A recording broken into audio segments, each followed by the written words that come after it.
And don't let anybody tell you how your future is going to go. Are you listening to me? I just love this community. The process of change and transformation is doing things differently, thinking differently, acting differently, feeling differently. And if it's subconscious or the body, we've practiced something so many times that the body now knows how to do it better than the conscious mind, and the body literally is the mind. The servant has become the master.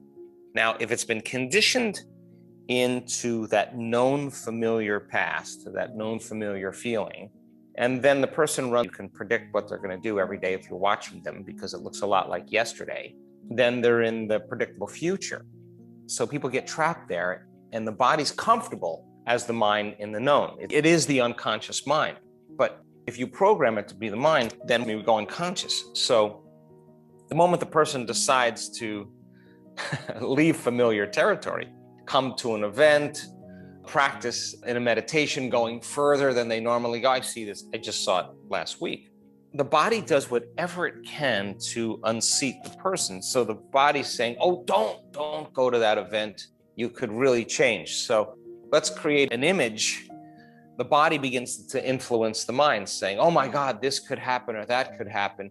And really what it's saying is, I can't predict the future. And if I can't predict it and it's an unknown, I'm going to move into stress and survival because the unknown is a scary place and better chances to run from the unknown when you're living in survival. So this is so common amongst the beginning students in this work because their brain conjures up the worst case scenarios in their mind just so that there's a subconscious belief or reason for them to say, I don't want to go, or I don't want to sit through this meditation. And the body gets nauseous, the body gets headaches, the person gets pain, the bladder feels like it's going to explode, or they're getting ready to go to an event and they're imaging all these terrible things that could happen to them because that's the body saying, believe in this thought, believe in this image, that'll lead to the same choice, which will lead to the same behavior, which will create the same experience.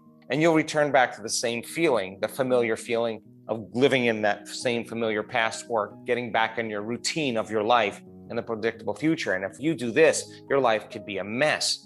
So the body in its conditioning is influencing the mind to stay in familiar territory. Now, by the same means, the person who's living in the fear of the unknown will create images of what they think the unknown will look like based on their past.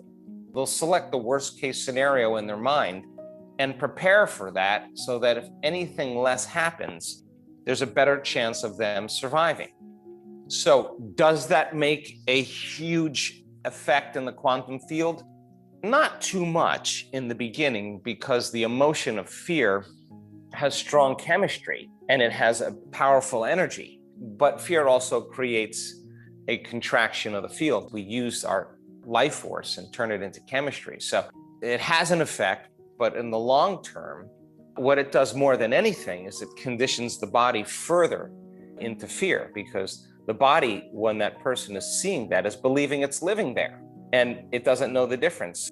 So it would take several acts of selecting that potential in the quantum field and living by the feeling and the emotion of fear to begin to produce the outcome. It will happen ultimately if the person obsesses about it, but the first thing that it affects is the body.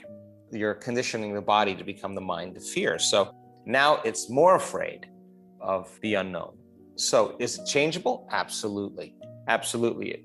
It just means then that the person has to be trained on how to be in the present moment. They have to be trained on how to watch the body go into that aroused state during a meditation.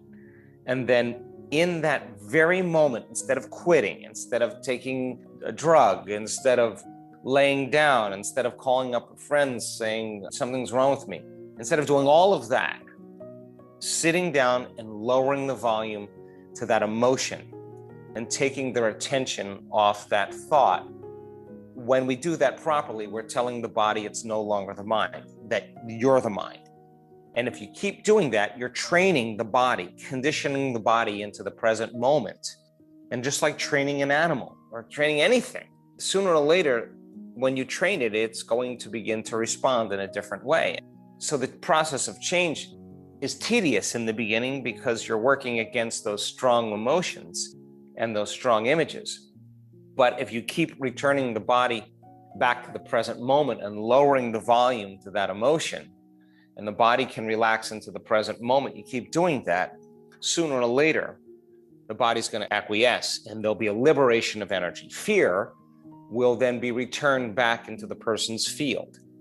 Or better yet, where you place your attention is where you place your energy. And so when they feel the arousal of fear and their brain is creating the image of what that future could be like, as they lower the volume to their emotion, they're going to take their attention off that future and disinvest their attention and energy out of the known future and make room for something wonderful in the unknown. In fact, if we can condition our brain and body to understand that if we're truly in the creative process, the unknown is not going to be scary. In fact, it's going to be just the opposite. We're going to be surprised by what we're creating, and the act of being surprised by the event in our life is the unknown. It comes in the unpredictable. It comes in uncertainty. It comes in a way that you least expect.